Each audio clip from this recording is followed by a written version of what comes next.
Alright. So it's Pac-Man TV here, my boy Mazza. What's up, my bro? Guy? Come on. I'm here today to talk about some relevant stuff, man. Come on, So Mazza, tell the guys about yourself, man. Obviously, I'm Mazza Beats. I've been producing for like 14 years now. You might have heard me from the underground drill music that I've brought up along the years. I've made stuff like AJ Tracy Packages, 150 Really Be Road, 6-7 Trappers Alive, Less Alert, and obviously Man's Not Hot, which is one of my most recent feats. Yeah, fam, that's a big catalogue you got there, man. How did you get into it, bro? Bro, do you know what? I've always been into music. My family does it, innit? And like, Okay. where man, I grew up a certain way around all of that stuff. I wanted to rap first, innit? Yeah. And you know when you're young and you're making beats like they're dead, I like. No one don't want to jump on man's beats, innit? So man, I had to start making my own things. Yeah. Obviously, as the years went by, like, I started to see the progress, so I just stayed on it, you know what I mean? Yeah. So would you say that now you see production as something you want to do in terms of your career? Come on, bro, it's already my career, bro. Yeah, I see it paying off when you're looking at you got the VVS diamonds on the wrist, the jewels. Piss it off, man. Yeah. As a fam, on that topic, yeah. Obviously you see production as your career path. Yeah. Like there's one big question I've been asking myself for the past couple of years. Like, bro, we all know how trap stars glamorize their lifestyle and they've got Rolexes and jewels and big cars and all this sort of stuff. Obviously, you're doing things the legit way, and you're living, if not the same, some people might argue to be a better lifestyle. Yeah. So bro, like, would you say there's more money on the roads or in employment? This is the conversation we were having earlier. Yeah. My answer is there's money in both, innit? However, like, the real money in the roads is only at the top. Like, you can't just jump in and be a worker or be trapping, reloading on Zs, or like doing your little 1-2 Q reloads, grinding on little 10 bags and everything. I think you're ever gonna be Al Pacino, but it's not gonna happen. You feel me? Yeah. Like, on a real scale, the only people that make this thing work. But thank you so much. Look at the life he's living, lifestyle. Hey, refreshment, bro. But yeah, what was I saying? Obviously, the only people that are really going to be living this lifestyle are self-made bosses that have put in a certain amount of money to get a certain amount of money out. And they're the kind of people that are putting people out there working for them. And I'm not saying that that's for everybody, but I'm saying you got to spend a certain amount of money to make money. It's never at a small scale. So if you're going to do this road thing, you got to know that it's a long, slow graft, and you can get to the top. You could also go job, you could also die. Like, there's a lot of risks. But I'm not going to say there's no money in the roads. There's hella money in the roads, man. Hella money. But on the corporate side of things, I don't think there's money in 9-to-5s like that. Like, to live the kind of, I'll explain. To live the kind of life that like a man like me and you want to live, bro. Like, a 9-to-5 ain't cutting it. I need to be self-made. I need to be living on my own wages. I need to be making my own price. I need to tell people what I'm worth. Cause what they're trying to pay you for a 9-to-5, them little what, £9 an hour, £12 an hour, whatever that don't amount to what I could make in a month. Do you know what I'm saying? Off of what I do, personally, legit. You see what I'm saying? And that's because I've built something up. Thank you so much. I've built something up here, and you have to share this with me, you know, bro. Let's eat, man. Yeah, come on. Yeah. But I built up so much here, and over the years, like, people are starting to recognize it, you know what I mean? Yeah. So now I'm at a place where I can put a certain price on myself because I know what I'm worth and I've done certain things, I've hit certain milestones, and that's the other side of life, innit? That's the other side of the graph for me.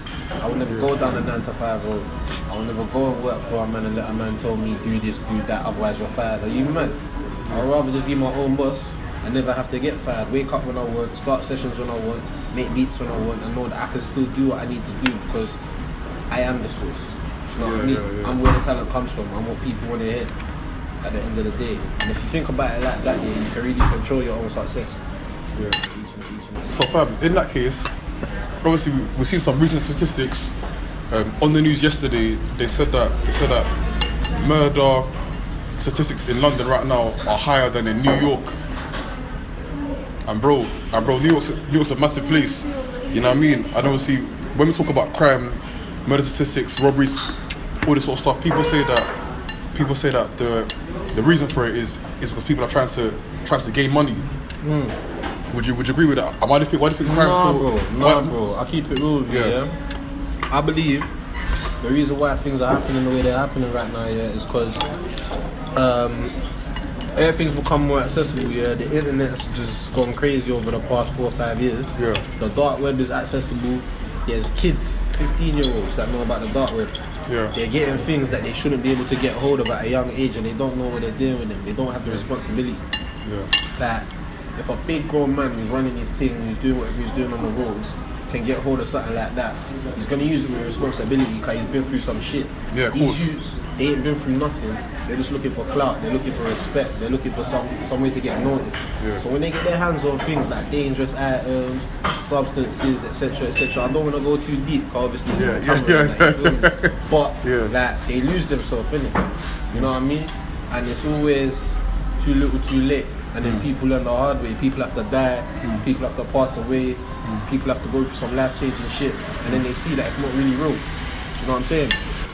So, bro, what would you say is the solution then? Because, bro, right now, these kids are going mad. Like when we're getting 16-year-old females get shot at bus stops, at drive-bys. Yeah, and that's sad. R.I.P. to that. You feel me? Like, yesterday, 3 people died in one day, 2 in Walthamstow, 1 in Tottenham. Like, what's the solution? Mad, bro. The government, I don't know if you're realising, but they ain't funding the youth centres for a start. Yeah. We need spaces for. I don't know, like, you should know. London is full of creatives. Of course. London is full of fashion innovators, photographers, videographers, up and coming musicians, up and coming producers. There's nowhere for them to go. There's no way for them to build, no way for them to like become their better self, you know what I'm saying? Like, I'm lucky enough to have people around me that's always showing me love and brought me places. Like, you know what I'm saying? Because you've seen where I'm coming from, you know what I mean? So, you get me? Yeah. But more time, that's limited for other youths. You know what I'm saying? Like, they ain't got that access, so they either end up in their house or they end up on the street doing other things. Because they want to make the money to get themselves them things like the equipment, the clothes, be able to go out, party, be with girls, but it all sprouts from they need money in it, or they need an opportunity. And if they don't have money or an opportunity, then they're gonna end up on the street. Do you get me? That's the bottom line. But also, one more thing, is the music, man. Like, we need a balance. You get me? Cause your Pac-Man TV fam, you're shooting 99.9% of the crud that's coming out of the UK right now. You get me? And I fuck with it. Cause you know me, I'm Mazza, I make them beats, bro. But at the same time, it's like, yo, I also understand that that's poisonous, fam. That's poisonous for the youths. Like, not for us, man, cause us, man, are level-headed, bro. But for these youths, they take it too serious, and they're not as serious as what they're taking in. You get what I'm saying? And they're not ready for it. They ain't grown up enough. They ain't seen enough. You know what I'm saying? They're just hearing a lot, getting gassed, and then they turn it into their own life. That's the problem, man. On the topic of beef, we know that sometimes producers have their producer wars. Talk us through it, man. What's it all about?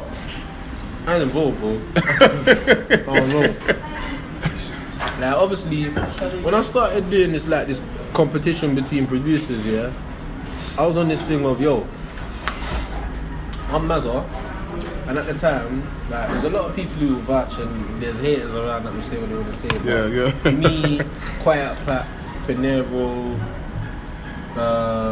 Warder even, a couple other man built this scene, even Gotti, built this scene, this drill scene. And then we inspired a number of young youths,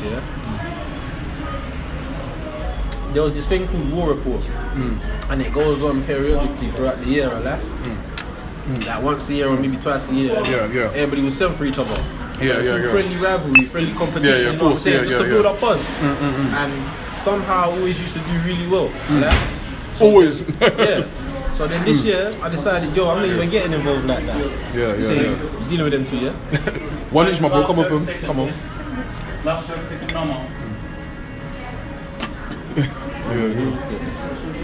Actually, bro, do your team, man. Yeah. You ready? You ready, to record? Oh, shit. Yeah.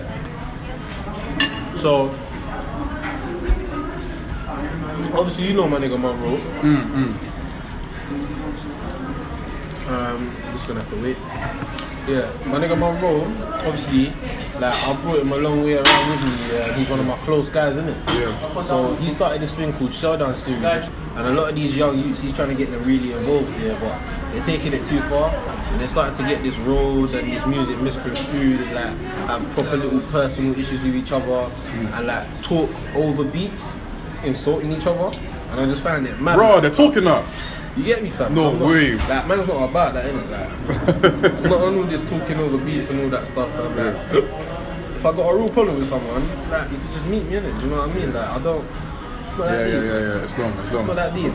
The last thing, what can we expect from Mazza in the future? Fire. Yeah. Plenty more beats for Pac-Man TV. Come on. Plenty more beats from the 6 Figure music team. And just like, I want to be flying a few countries, trying to do some more stuff, just make it happen, man. And I'm exploring my sound right now, man. I'm trying to become the best self. Yeah. Get me? Alright, that's it. Good chat to you, my bro. Love. I don't know if that was perfect, but you can edit out the shit. Yeah, perfect. Yeah, thanks, yeah.